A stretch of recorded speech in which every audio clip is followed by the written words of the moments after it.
प्यारे विद्यार्थियों, शुभाशीष। पिछले व्याख्यान में हमने छाया मत छूना कविता की प्रथमान्विति का अध्ययन किया था। यह कविता महाकवि गिरजा कुमार माथुर जी की है। आइए इस व्याख्यान में हम उसी कविता के आगामी अंतरे का या उसकी आगामी अन्विति का अध्ययन करते हैं।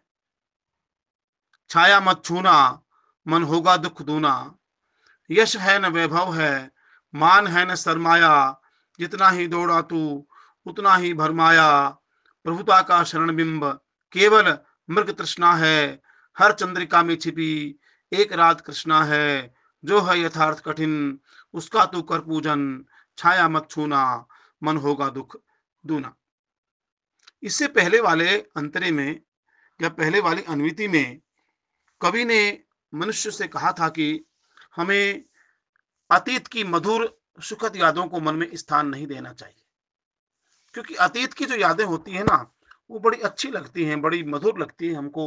उनको याद करने में, उनकी कल्पना करने में आनंद आता है। पर कहता है वो आनंद स्थायी नहीं होता है, वह आनंद अस्थायी होता है। और जब हम उन यादों से बाहर निकलते हैं, अतीत को छोड़ करके वर्तमान में आते हैं, तो हमारे सामने कठिन परिस्थितियां होती हैं और वर्तमान का जो दुख है वह दो गुना हो जाता है। उस दुख को सहन करने की क्षमता भी हमारी समाप्त हो जाती है। अतः पहले वाले अंतरे में यह कहना चाहा था कि जीवन की जो मधुर यादें हैं उनको अपने मन में स्थान नहीं देना चाहिए, क्योंकि केवल यादें हैं, वे केवल यादें ही हैं। जो घटनाएं घटी थी, जो सुखद क्षण थे, वो बीत चुके हैं। अब केवल उनकी याद है, उनको मन में स्थान नहीं देना चाहिए। आगामी जो अंतरा है, आगामी अन्विति जो है, उसमें कवि ये कहना चाहता है कि इस संसार में यश प्राप्त करने के लिए, वैभव प्राप्त करने के लिए, मान सम्मान प्राप्त करने के लिए अथवा धन संपत्ति प्राप्त करने के लिए मनुष्य अनेक स्थानों पर भटकता रहता है, भ्रमित होता रहता है, पर ये सब वस्तुएं उसको प्राप्त नहीं होती हैं। और मनुष्य का स्वभाव है कि जो उसको प्राप्त नहीं होता है उसको याद करके वह दुखी होता है। तो दुख का ये भी मूल कारण है। जैसे पहले वाले अंतरे में या पहले वाले अन्विति में काल्पनिक अतीत की कल्पना पूर्ण यादों को मन में स्थान देना, सुखद यादों को मन में स्थान देना दुख का कारण रहा, वैसे ही वैभव, यश, मान आदि के पीछे दौड़ना भी दुख का कारण बन जाता है, क्योंकि जहां वो उनको प्राप्त करना चाहता है वहां उसको वे प्राप्त होती ही नहीं है।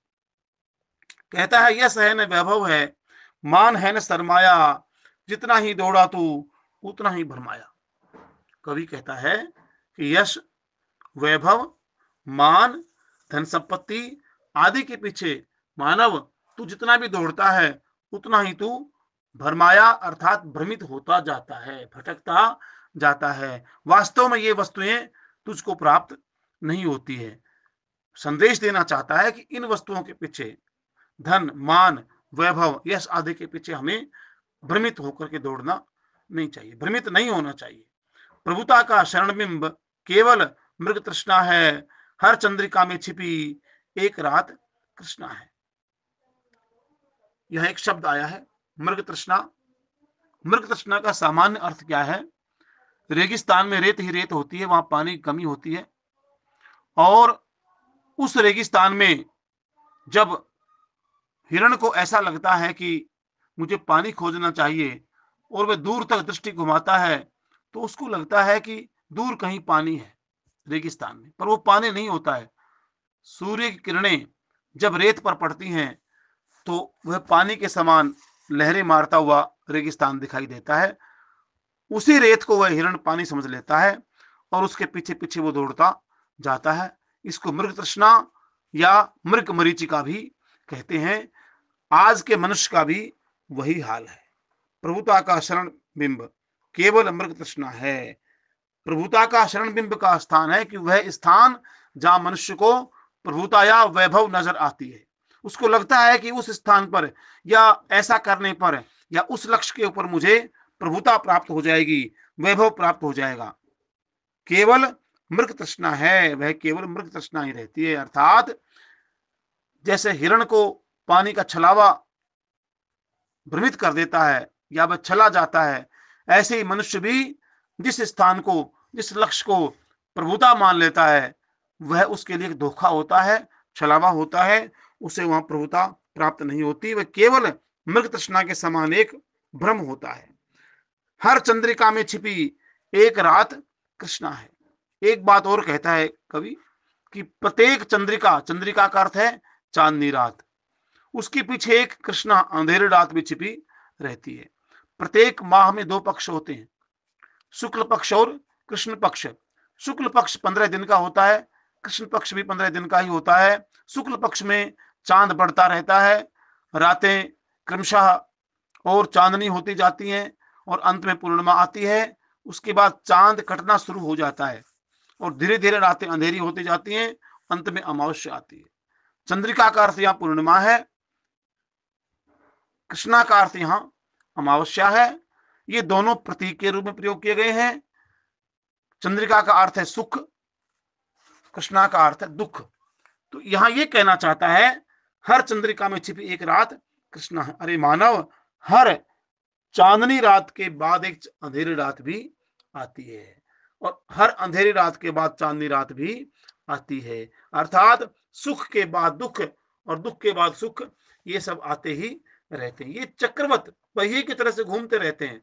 मनुष्य का जीवन, उसकी परिस्थितियां स्थायी नहीं रहती, कभी सुख कभी दुख आते ही रहते। वही बात इसमें कहना चाहता है, हर चंद्रिका में छिपी एक रात कृष्णा है। अर्थात वैभव के पीछे तू दौड़ रहा है, तू सुख प्राप्त करने के लिए, आनंद प्राप्त करने के लिए, गौरव प्राप्त करने के लिए जो दौड़ रहा है, यह तेरा भ्रम है।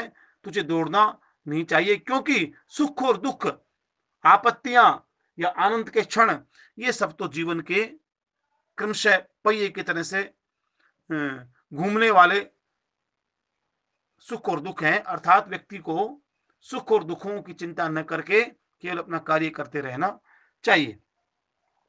जो है यथार्थ कठिन, उसका तो कर पूजन। कवि कहता है कि जो कठिन यथार्थ है, यथार्थ हमेशा कठिन होता है। यथार्थ का अर्थ है जैसा है वैसा ही होना। कल्पनाएं यथार्थ नहीं होती हैं। कल्पनाएं अभी कुछ हैं, बाद में कुछ और हो जाएंगी, उसका स्वरूप बदलता रहता है। पर यथार्थ, ठोस सत्य, वास्तविकता, और वास्तविकता बहुत कठिन होती है। इसको धरातलीय सत्य भी हम दूसरी भाषा में कह सकते हैं। जो है कठिन यथार्थ, उसका तू कर पूजन। जो यथार्थ कठिन है, अर्थात जीवन की वास्तविक परिस्थितियां हैं, जीवन की कठिन सच्चाइयां हैं, उनका तू कर पूजन, अर्थात तू उनका पूजन कर। या पूजन शब्द का अर्थ है उनका स्वागत कर, उनका सामना कर।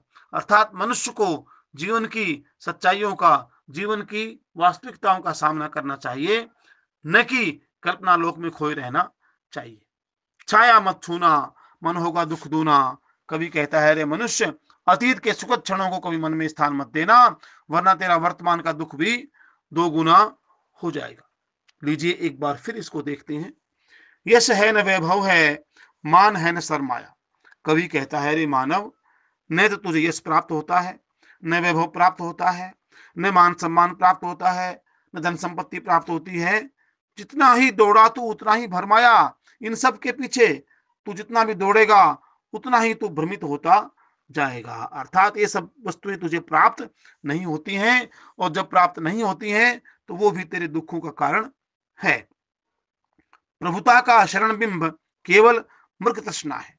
प्रभुता के पीछे दौड़ना या उसके बिंब के पीछे दौड़ना या प्रभुता, वैभव, जहां तू प्राप्त करना चाहता है, जहां जाना चाहता है, वह बिंब केवल एक धोखा है, वह स्थान धोखा है, वह लक्ष्य धोखा है, केवल मृग तृष्णा है। यानी प्रभुता प्राप्त करने के लिए जो तूने कल्पनाएं पाल रखी हैं, वह वे कल्पनाएं केवल धोखा है, मृग तृष्णा है। उनके पीछे नहीं दौड़ना चाहिए। हर चंद्रिका में छिपी एक रात कृष्णा है।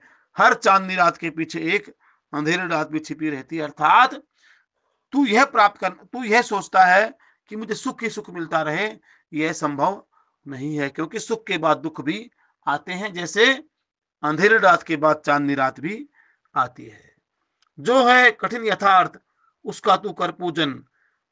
इसलिए उस प्रभुता के पीछे न दौड़ करके उस माया, मान, वैभव, यश आदि के पीछे न दौड़ करके तुझे वास्तविकता का, जीवन की सच्चाइयों का सामना करना चाहिए। कल्पना लोक से बाहर निकल करके जो वास्तविक दुनिया है उसका तुझे स्वागत करना चाहिए, क्योंकि वास्तविकता की चुनौतियों का सामना करने पर ही जीवन सुखी बन सकता है। यदि हम कल्पनाओं में खोए रहेंगे तो वास्तविक दुनिया की चुनौतियां जो हैं उनका हम सामना नहीं कर पाएंगे और परिणाम स्वरूप हमारा जीवन दुखी हो जाएगा। अतः कल्पनाओं से बाहर निकल करके मानव को वास्तविकता का सामना करके, प्रयत्न करते हुए, परिश्रम करते हुए जीवन को सुखी बनाने का प्रयास करना चाहिए। छाया मत छूना, मन होगा दुख दूना। पुनः अंतरे को समाप्त करते हुए कवि फिर से कहता है कि रे मानव, कभी भी तू अतीत की मधुर यादों को मन में स्थान मत देना, क्योंकि ऐसा करने पर तेरा वर्तमान का दुख भी दोगुना हो जाएगा। मूल रूप से इस कविता का, इस अंतरे का या इस अनविति का जो संदेश है वो यही है कि हमें माया, धन संपत्ति आदि, गौरव वैभव आदि के पीछे दौड़ना नहीं चाहिए। अपने लालच को काबू में करके वर्तमान की जो परिस्थितियां हैं उन्हीं को का सामना करके जीवन को सुखी बनाने का प्रयत्न करना चाहिए। आशा करता हूं कि आपकी समझ में यह अंतर आ गया होगा।